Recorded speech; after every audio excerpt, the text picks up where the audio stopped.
আসসালামু আলাইকুম ভিউয়ার্স। আজকের আলোচনার বিষয় হচ্ছে বীজগণিত। তো বীজগণিত একটি বড় পার্ট। তো বীজগণিতের যে বিভিন্ন ধরনের সূত্রগুলো রয়েছে সেগুলো নিয়ে আজকে কথা বলবো, বা এই জাতীয় যে অঙ্কগুলো রয়েছে সেখানে কথা বলবো। তো আমরা নবম দশম শ্রেণীর বইটি থেকেই কথা বলছি।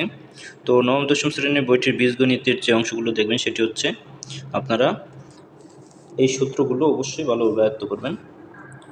তো সেই সাথে আরও কিছু সূত্র রয়েছে। আমরা যদি দেখি এখানে বেশ কিছু অনুসিদ্ধান্ত, তো এগুলো প্রত্যেকটাই আমাদের অঙ্ক করার ক্ষেত্রে কাজে লাগবে। অবশ্যই এগুলো আপনাদের ভালোভাবে আয়ত্ত করতে হবে। এই সবগুলো অঙ্কই এই অধ্যায়ভিত্তিক আলোচনার একটি বিষয়। তো এখানে আরেকটি অনুসিদ্ধান্ত রয়েছে, তো এটিও আসে পরীক্ষায়।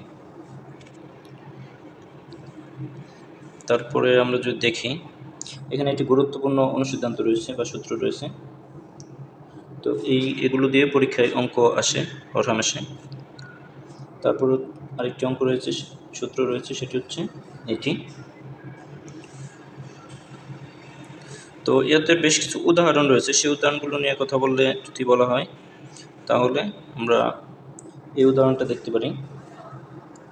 সূত্রের মাধ্যমে উদাহরণগুলো করে। আর একটা গুরুত্বপূর্ণ প্রশ্ন হচ্ছে, এটি লিখিত এবং এমসিকিউ পরীক্ষায় বিভিন্ন সময় এসেছে এবং সামনে আশা করে আসবে।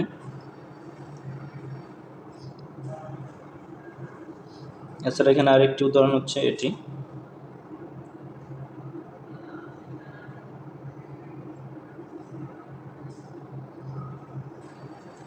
এদের অনুশীলনীগুলো অত্যন্ত ভালোভাবে আয়ত্ত করতে হবে। বিশেষ করে এখানে কিছু অনুশীলনী অঙ্ক দেওয়া রয়েছে।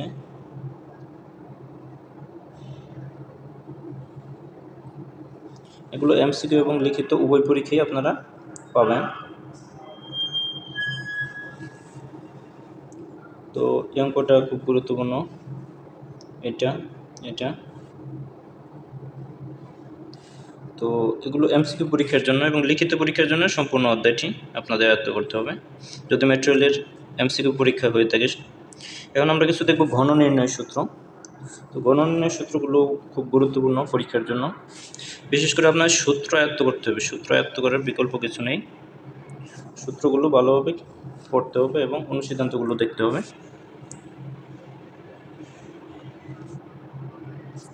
তো এখানে কিছু অনুসিদ্ধান্ত এবং সূত্র দেওয়া আছে, এগুলো আমরা ভালোভাবে আয়ত্ত করব। প্রতিটা সূত্রই অঙ্কের জন্য অত্যন্ত গুরুত্বপূর্ণ হয়ে দাঁড়ায়। তো এই অঙ্কটা হচ্ছে লিখিত পরীক্ষার জন্য বারবার আসে, এটাকে ভালোভাবে প্র্যাকটিস করবেন। এবং সেই সাথে এই অধ্যায়ভিত্তিক কিছু প্রশ্ন রয়েছে। যেমন এই অঙ্কটা এমসিকিউর জন্য আসতে পারে যে x=2 হলে তার মান কত। তো এভাবে 3.2 আমরা যদি দেখি, 3.2 হচ্ছে গণের বিভিন্ন ধরনের সূত্র আমরা দেখতে পেলাম। এখন এই অঙ্কগুলো মূলত এমসিকিউ পরীক্ষার জন্য আপনারা পেতে পারেন। এই অঙ্কটা বেশি গুরুত্বপূর্ণ। এগুলো প্রত্যেকটা অঙ্কই আপনারা ভালোভাবে প্র্যাকটিস করবেন। এটা হচ্ছে লিখিত পরীক্ষার জন্য বেশি গুরুত্বপূর্ণ। এগুলো হচ্ছে এমসিকিউর জন্য পরীক্ষায় আসে।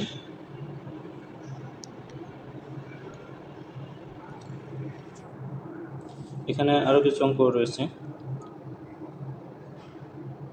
এই অঙ্কটা লিখিত পরীক্ষার জন্য বিভিন্ন সময় এসেছে।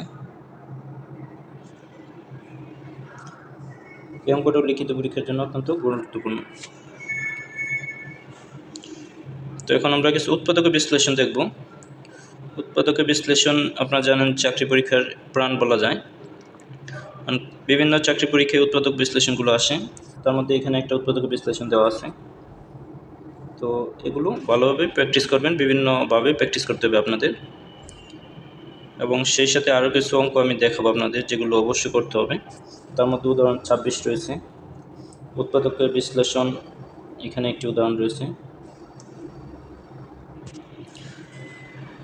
তো এটা চাকরি পরীক্ষায় অনেক সময় আসে যে এটা উৎপাদক বিশ্লেষণ নিচে কোন অপশনটি, অর্থাৎ আপনাদের উৎপাদক বিশ্লেষণ করে তারপর মান বের করতে হবে। তো এখানেও দুটি গুরুত্বপূর্ণ প্রশ্ন রয়েছে, এগুলো আয়ত্ত করবেন আপনারা। আমরা যদি আরও কিছু উৎপাদক বিশ্লেষণ দেখি, লিখিত পরীক্ষার ক্ষেত্রে এই উৎপাদক বিশ্লেষণটা বড় সমস্যা আসে। এমসিকিউ এর জন্য আরেকটি গুরুত্বপূর্ণ কোশ্চেন হচ্ছে এটি গত পরীক্ষার সম্পর্কে এসেছিল। তো এখানে কিছু উৎপাদক বিশ্লেষণ আমরা দেখতে পাচ্ছি, তার মধ্যে কোন কোন উৎপাদক বিশ্লেষণগুলো বেশি করে আপনারা করবেন সেগুলো হচ্ছে 3, 9, 13, 7,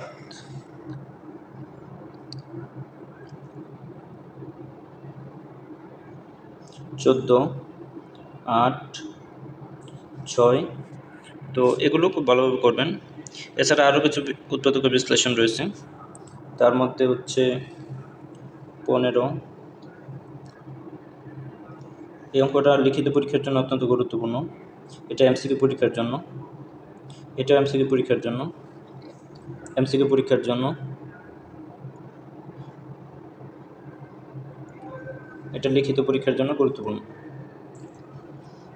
এটা লিখিত পরীক্ষা বারবার এসেছে বিভিন্ন জায়গায়। তো এই ছিল আমাদের উৎপাদক বিষয়ে কিছু বিষয়। তো বাকশেষ উৎপাদ্য সেটা থেকে আসে পরীক্ষার প্রশ্ন, তার মধ্যে অল্প দু একটা কোশ্চেন আমি আপনাদের দেখাবো। সেগুলো হচ্ছে এখানে একটা উৎপাদক বিশ্লেষণ আছে, উদাহরণ 31, এবং এখানে একটি আছে, এটা বিভিন্ন পরীক্ষায় এসে থাকে এই কোশ্চেনটা। মেন বইয়ের উদাহরণের কোনো বিকল্প নেই। তারপরে আমরা এখানে বাকশেষ উৎপাদ্যের ক্ষেত্রে কিছু প্রশ্ন দেখব, সেটি হচ্ছে এখান থেকে পরীক্ষায় এসে থাকে বিভিন্ন সময়।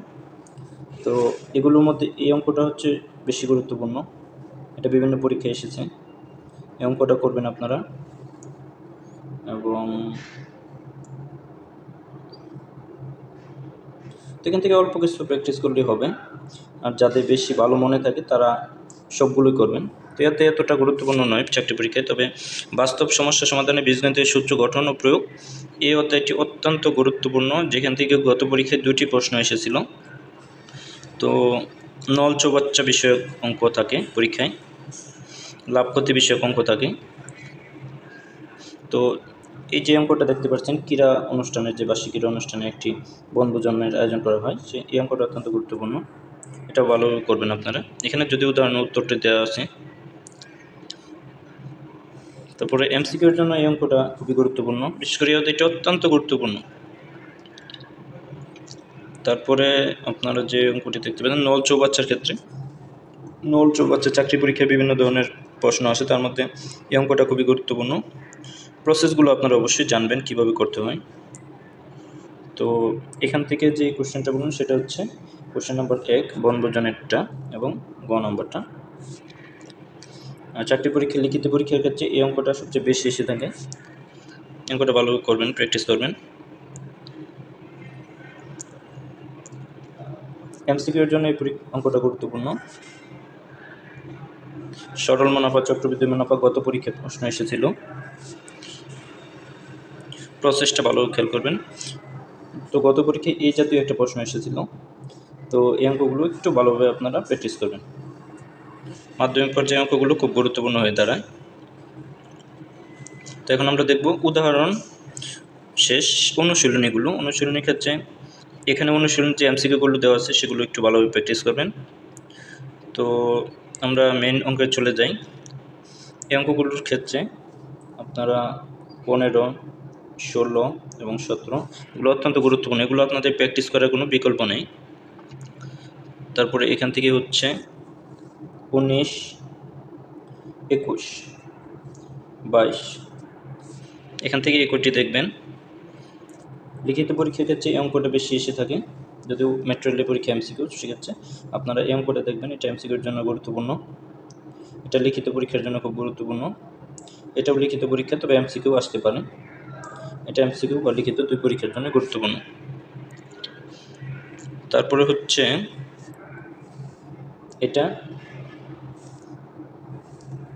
এখানে যে কটা অঙ্ক রয়েছে এগুলো অত্যন্ত গুরুত্বপূর্ণ এমসিকিউর জন্য, এটা লিখিতের জন্য। তো এই অঙ্কগুলো অবশ্যই আপনাদের প্র্যাকটিস করতে হবে, প্র্যাকটিসের কোনো বিকল্প নেই। তো এখানে আর তেমন কোনো অঙ্ক নেই। তো এই ছিল আমাদের বীজগাণিতিক যে অঙ্কগুলো, বিভিন্ন সমস্যার সমাধান সম্পর্কে। তো বীজগণিতটা আপনারা অবশ্যই ভালোভাবে প্র্যাকটিস করুন, কারণ এখান থেকে 3 থেকে 4টি কোনো সময় 5টি কোশ্চেন এসে থাকে। গত পরীক্ষায় যে 20টি প্রশ্ন এসেছে তার মধ্যে এই বীজগণিত থেকে প্রায় 4 থেকে 5টি কোশ্চেন এসেছে। তো বীজগণিতের নবম দশম শ্রেণীর বইটি এই অংশটা যে অঙ্কগুলো বললাম সেগুলো অবশ্যই প্র্যাকটিস করবেন। তো সব ভালো থাকুন, সুস্থ থাকুন, দেখা হবে নতুন কোনো ভিডিওতে। আল্লাহ হাফেজ।